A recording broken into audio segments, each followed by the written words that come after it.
Hey everyone, Metagross Freak here, and I'm doing another Wilhelm video because I found a better build for Wilhelm online. Thank you to Admiral Baru, because my build is a variation of his. Unfortunately, I was originally going to be doing the Cyber Commando tree and then the Dreadnaught tree, but from what I've seen, a lot in the Dreadnaught tree isn't as good as it could be. For example, hazmat containment system apparently only applies to, it says apparently applies only to status, it says status effects. However, that means the damage over time. That doesn't mean it works perfectly like an adaptive shield, which is kind of dumb.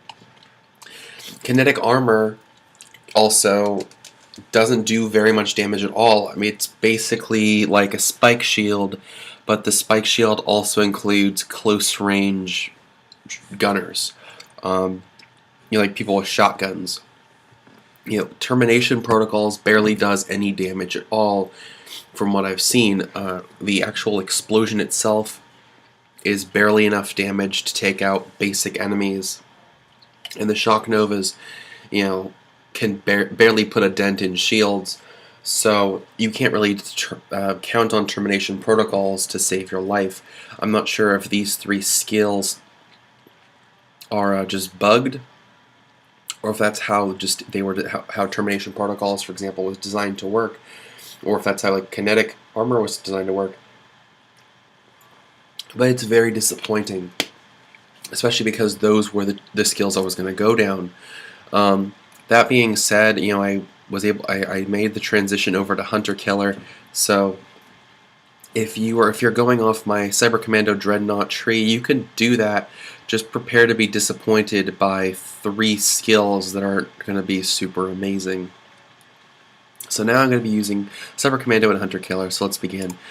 Just like before, you have to get Wolf and Saint, but trust me when I say on this tree, Wolf and Saint are unstoppable. Meanwhile, before they were more just support. Starting off, I'm going to go down Man and Machine, because having more shield capacity and more health early game is always good. I've actually seen a lot of gameplay recently, and originally I didn't know how good lasers would be, but from what I've seen, there's a lot of OP lasers. So I'm going to skip on targeting scope and go straight into laser focus. The magazine size really doesn't mean much late game, especially when you have higher quality weapons. But having plus 20% laser damage and having a slightly larger magazine for at least early game weapons, when you're still getting the hang of things, is really cool. You don't have to go down Cyber Fist. You could put a point in targeting scope, which you'll end up putting some points in anyway, based on just how the build goes. I'm putting a point in Power Fist because it doesn't matter how much damage it does. The fact that it deals your melee damage, plus it adds on explosive damage, plus it increases your range, is pretty cool. It's a melee buff, and considering Wilhelm has, I guess you could say, fire rate issues with how quickly he can melee, having a better melee would be good, just as a backup measure. Shock absorbers is amazing. The 20% gun damage is always useful, but the fact that you suffer no accuracy while sprinting just makes this an amazing skill. You could go down either Divert Power or Emergency Response. However, from what I have seen, it doesn't really matter what Wolf's fire rate is, because you're going to have Wolf do so much damage that the minuscule fire rate boost of about, it's 50%, but 50% for only 15 seconds isn't really that big of a deal compared to Divert Power, which basically makes you near invincible for 3 seconds while you're fully healing. While you drastically recharge your shield, which will go in conjunction with Vengeance Cannon. And trust me when I say you want your shield to be going off on and off as quickly as possible, because your Vengeance Cannon only lasts for 12 seconds, which is still, however, getting buffed by laser focus. For the remaining points, I originally put them into emergency response. However, depending on what you choose to do, you can either put them in Meteor Slam to just turn your slam into a giant nuke, or just put it in Targeting Scope for the last couple points. It's not a perfect skill, but hey, you know, plus 40% crit damage is not too bad, especially once you're getting to this late in the tree. Vengeance Cannon's just OP as hell. It's pretty cool. Next up is, of course, the Hunter-Killer tree. We're putting points in Fire Support and Afterburner. You can choose which to do first.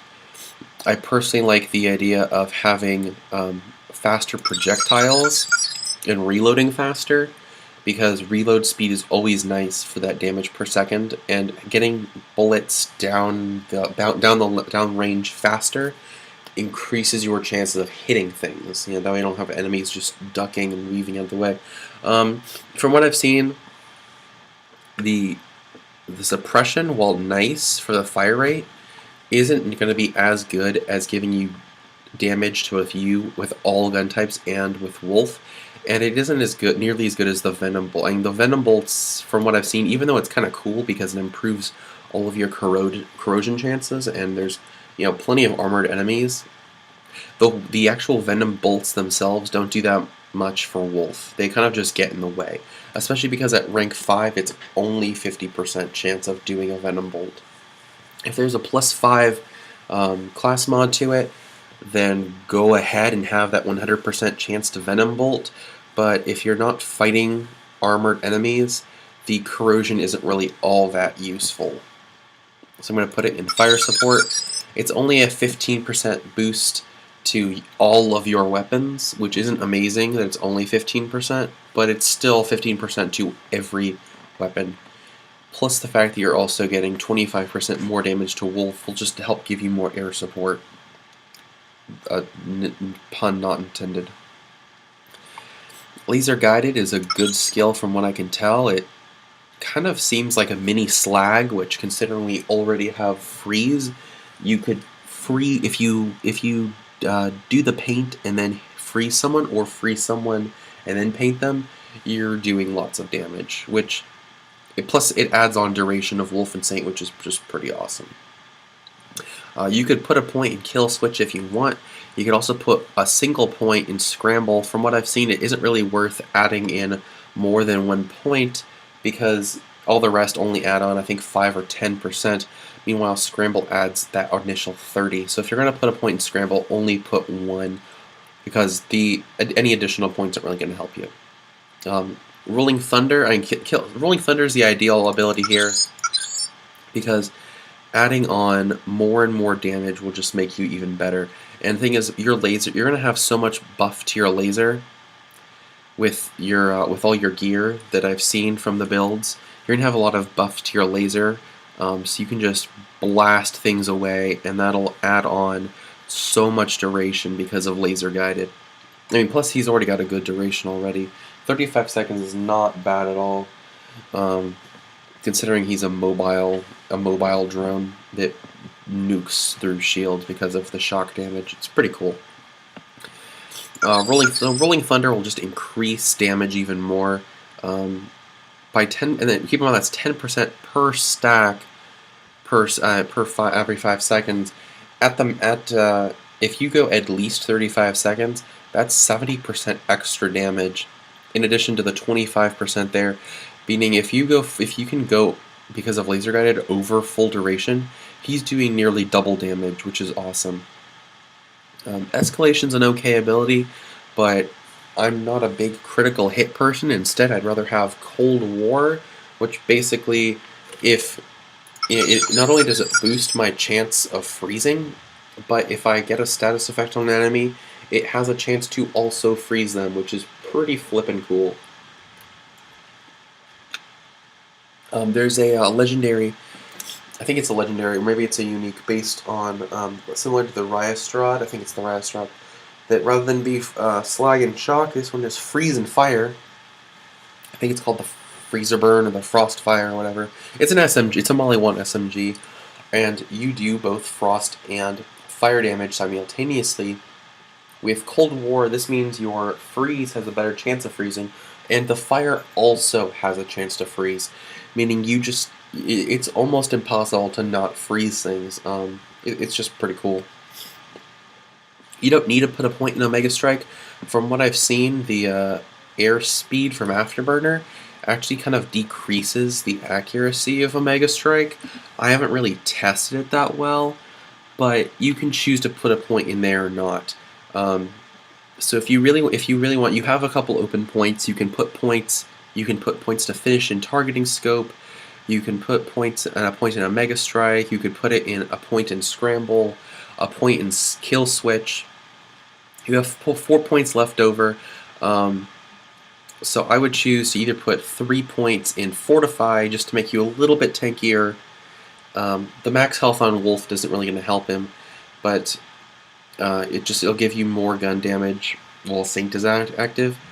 I'm going to choose to put 3 points in Auxiliary Tanks because adding on 6 seconds to the duration will help improve my Rolling Thunder. And it'll also help increase cooldown, especially since, from what I've seen, the cooldown rate, considering the cooldown is only 42 seconds, and that the class mods you can get increases cooldown tremendously, 9% is worth it. So yeah, with your last point, you can either put it to buff up Auxiliary Tanks to a 8 second and 12% boost. You can cap out targeting scope. If you really want, you could increase your slam radius. You could put it in Omega Strike if you really want the missiles. You could have a Scramble, though I'm not sure how useful Scramble will be, since from what I can tell, it's hard to hit Wolf, and if Wolf's dying a lot, maybe this isn't the character for you, because this is supposed to be a really big damage build. Or if you really want, you could put it in Kill Switch, though from what I've seen, Kill Switch is really unpredictable. So yeah, the choices are yours, and yours alone. Prepare to enter the Legends of the Hidden Temple references. So just for argument's sake, I'll put the point in Omega Strike, just so you have it. Yeah, so there is the new Wilhelm build. I don't take credit at all for making this build. It's a very slight variation on the build that Admiral Baru did. So I would like to personally thank him for giving me the skeleton for this build, because it's a slight variation on it. And by slight variation, I mean like you have a couple extra options with 4 points if you don't want to do the full build. So that being said, I'm Metagross Freak. I'm planning on getting Borderlands pre-sequel tomorrow, so I know this is not tested by me, but it will be soon. Please add me on Steam. I'm Metagross Freak, and thank you for watching. Bye.